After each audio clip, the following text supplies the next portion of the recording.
8મી March એટલે કે આંતરરાષ્ટ્રીય વુમન્સ ડે ખરા અર્થમાં ઈશ્વરે પણ જેમાં વિશ્વાસ મૂક્યો છે અને નવા વિશ્વના સર્જનની ક્ષમતા જેની અંદર આપી છે એવી શક્તિ એટલે સ્ત્રી.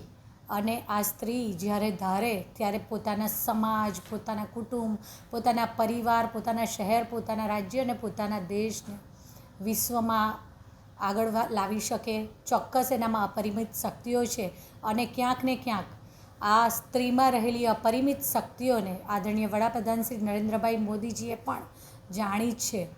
આપણે સૌ જાણીએ છીએ તેમ નવી સંસદના પ્રથમ દિવસના પ્રથમ સત્રમાં જ આદરણીય વડાપ્રધાન શ્રી નરેન્દ્રભાઈ મોદીજી દ્વારા નારી શક્તિ વંદન અધિનિયમ લાવવામાં આવ્યું અને પક્ષાપક્ષીથી ઉપર જઈ અને સંસદ ભવનમાં બેઠેલા સૌએ તેને સહર્ષ સ્વીકાર્યું કે આપણા દેશની નારી રાષ્ટ્રના નિર્માણમાં પણ પોતાનું યોગદાન આપી શકે. આપણે જાણીએ છીએ તેમ ભારતના બંધારણની રચના કરવા સમયે પણ એમાં 4 મહિલા અસ્તિત્વોએ પોતાનું યોગદાન આપ્યું હતું. ને વડોદરા માટે ખરા અર્થમાં ગૌરવની વાત એટલા માટે પણ છે કેમ કે ત્યાં ડૉક્ટર હંસાબેન મહેતા આ બંધારણના રચનાના સમયમાં એ પણ તેમાં પોતે યોગદાન આપી ચૂક્યા છે. ત્યારે આ આંતરરાષ્ટ્રીય મહિલા દિવસ નિમિત્તે હું સમગ્ર વિશ્વની નારી શક્તિને ખૂબ ખૂબ શુભેચ્છાઓ પાઠવું છું. કારણ કે આ નારી શક્તિ જ છે જે પોતે જ્યાં જન્મ લીધો છે તે પરિવાર, પોતાનું મોસાળ અને પોતે પરણીને જે જાય છે સાસરીમાં, આમ 3 કુરને તારે તે દીકરી કહેવાય છે.